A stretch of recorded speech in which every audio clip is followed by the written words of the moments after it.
प्रतापगढ़ से इस वक्त खेत में बम छुपाने की आशंका। लहसुन के खेत में ब्लास्ट हुआ है। इस वक्त की बड़ी खबर, 2 मजदूर गंभीर रूप से घायल हुए हैं।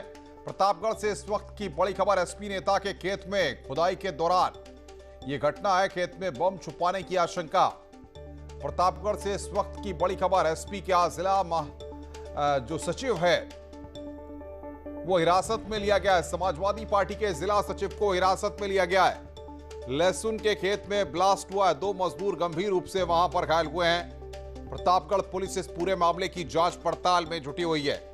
खेत में बम छुपाने की आशंका जाहिर की जा रही है। प्रतापगढ़ से इस वक्त की बड़ी खबर, लहसुन के खेत में ब्लास्ट की खबर आ रही है। और बातचीत करने के लिए प्रतापगढ़ से हमारे संवाददाता रोहित हमारे साथ फोन लाइन पर जुड़ रहे हैं। रोहित, क्या जानकारी आपको मिल पा रही है? अपने दर्शकों को जो है बता दें, ये लहसुन के खेत में जो है ब्लास्ट हुआ है और गांव में जो है अफरा तफरी का माहौल हुआ है। लहसुन खेत में जो है 2 मजदूर काम कर रहे थे और खेत में खुदाई कर रहे थे। इसी दौरान जो है बम ब्लास्ट हुआ और दोनों मजदूर जो है वो गंभीर रूप से जो है घायल हो गए हैं। कहीं ना कहीं जो ये खेत है, ये पूर्व ब्लॉक प्रमुख पति हैं समीम और सपा नेता भी हैं, उनका ये खेत बताया जा रहा है। वहीं हादसे के बाद जो है जो सपा नेता हैं उनको पुलिस ने हिरासत में ले लिया है और मुकदमा दर्ज करते हुए जो है इनको जो है गिरफ्तार कर लिया गया है। तो कहीं ना कहीं मौके पे जो है अफरा तफरी का माहौल है। जिस तरीके से ब्लास्ट हुआ था और वहां पर जो है बम छिपा के रखे गए थे, कहीं ना कहीं ये सवाल अब खड़े हो रहे हैं, क्या पंचायत चुनाव के बवाल के लिए जो है ये बम ला के रखे गए थे? तमाम सारे सवाल हैं जिसको लेकर जो है रानीगंज पुलिस पूछताछ कर रही है। अनुपम, सवाल ये खड़ा होता है कि खेत के अंदर क्यों इस तरीके से ये चीजें छुपाने की जरूरत पड़ी है? क्या पंचायत चुनाव से कोई पूरा मामला जुड़ता दिख रहा है? बिल्कुल, ये जो सपा नेता हैं ये पूर्व प्रमुख भी रह चुके, पूर्व प्रमुख पति भी रह चुके हैं और इस बार ये प्रधानी का चुनाव भी लड़ रहे हैं। तो कहीं ना कहीं जो अन्य दल हैं उनसे जो है सीधा इनका जो है मुकाबला रहता है और तमाम सारे जो है विरोध रहते हैं। और जो ये बम ब्लास्ट हुआ है, ये जो सपा नेता का घर है उसके जस्ट जो है पीछे हुआ है। तो कहीं ना कहीं अब ये सवाल जरूर खड़े हो रहे हैं। पंचायत का चुनाव है, पंचायत का चुनाव सर पर है, अब बस कुछ ही दिन शेष रह गए हैं जब वोटिंग होना है। कहीं ना कहीं जो गांव का माहौल होता है वो भी गर्म है। इस दौरान अगर खेत में जो है ब्लास्ट हुआ है और बम छुपा के रखे हैं तो कहीं ना कहीं ये बड़ा सवाल खड़ा होता है, क्या कहीं जो इस तरीके की घटना जो बवाल थे उसको खारिज करने की हालत गंभीर है, उनके बारे में क्या जानकारी मिल पा रही है? जी, जैसे ये घटना हुई सीएससी से जो है प्रतापगढ़ रिफर किया गया और मजदूरों की हालत जो है बेहद ही नाजुक बनी हुई है।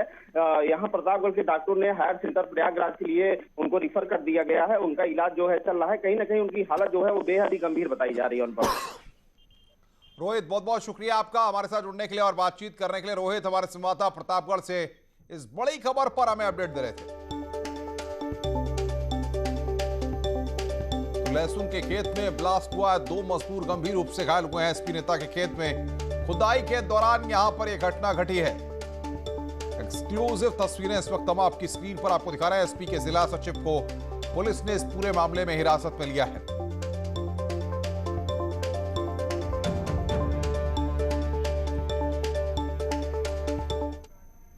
आगे बढ़ते हैं और अज्ञात से खबर है। तेज रफ्तार कार टायर फटने से बड़ा हादसा हुआ है।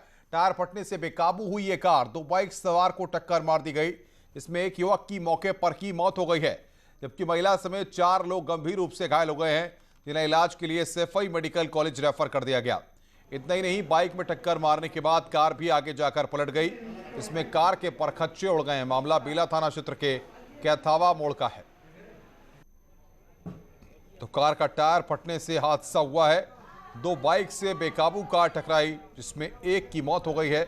और अय्या की तस्वीरें जहां पर हादसे में एक की मौत हो गई, 4 लोग घायल हुए हैं।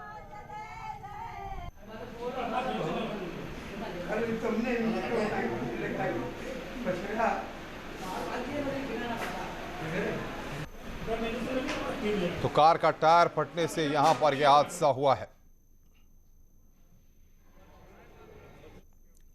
भारतीय जनता पार्टी ने कुलदीप सेंगर की पत्नी का टिकट काट दिया। आलाकमान ने टिकट वापस लेने को कहा। बीजेपी अध्यक्ष स्वतंत्र देव सिंह ने कहा है कि कार्यकर्ताओं की नाराजगी की वजह से यह फैसला लिया गया है। नया प्रत्याशी कौन होगा, इसके लिए जिला अध्यक्ष को 3 नाम भेजने के लिए कहा गया है। समीक्षा भी हो रही है जनपद में भी वार्ड नंबर 22 में श्रीमती संगीता सेंगर का टिकट हो गया था। अब संगीता सेंगर को टिकट उनका रद्द किया जाता है।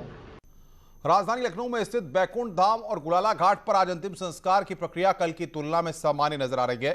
न्यूज 18 ने अपने सामाजिक सरोकारों की जिम्मेदारी को निभाते हुए कल बैकुंठ धाम और गुलाला घाट की स्थिति की खबर को प्राथमिकता से दिखाया।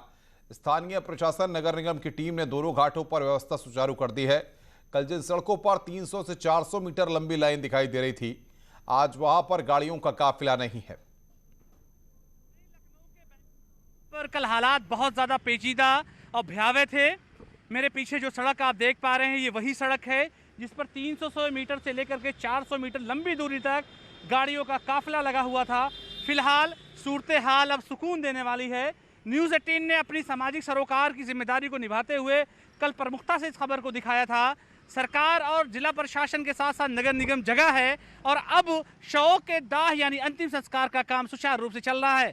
साफ तौर से देखें, मेरे कैमरा पर्सन से मैं कहूँगा, एक ऐसा ही शव फिलहाल जो है उसका अंतिम संस्कार किया जा रहा है। जो खबरें हैं वो ये हैं कि 90 प्लेटफॉर्म अब बना दिए गए हैं इस तरह के शवगिरह के अंदर, जिसमें से 60 जो इलेक्ट्रिक शवगिरह है वहाँ पर है, 30 गुलाला घाट में है। ये तस्वीर आप गुलाला घाट से साफ तौर से देख रहे हैं जिसमें शव का अंतिम संस्कार किया जा रहा है। इसके अलावा सीतापुर से जो है 10 ट्रक जो है लकड़ी मंगवाई गई है और एक ट्रक में कहा जा रहा है कि 8 शव का अंतिम संस्कार होगा।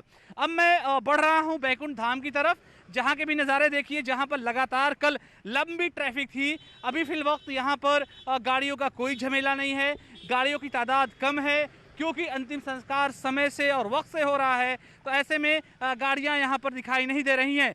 लेकिन कल के जो हालात थे वो ज़बरदस्त तरीके से यहां पर गाड़ियां लगी हुई थी और वेटिंग और क्यू इतना लंबा चल रहा था कि जो लोग 6 बजे सुबह आए थे उनका नंबर 2 बजे, 3 बजे और 4 बजे शाम तक आ रहा था।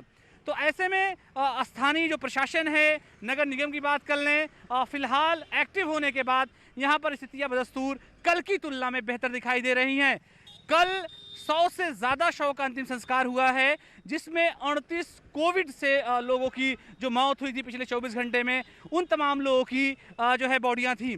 फिलहाल ये तस्वीरें कम से कम अंतिम संस्कार के समय की जो हैं वो सुकून देने वाली हैं, क्योंकि विपरीत परिस्थितियों में जब किसी का प्रिय और किसी का खास जब वो चला जाता है इस दुनिया से, तो कम से कम उसकी चाहत होती है कि जो अंतिम संस्कार हो वो विधि विधान के साथ हो, उसमें कोई कोर कसर ना रह जाए। और ख़ास तौर से कोविड के इस दौर में जिन लोगों के निधन हो रहा है, जिन लोगों की मौतें हो रही है, उनके अपने प्रिय चाह रहे हैं कि उनका अंतिम संस्कार कम से कम उन तमाम धर्म की नीतियों के हिसाब से कर्मकांडों सारे पूरे हो जाएं जो अंतिम संस्कार के समय पर पूरे होते हैं।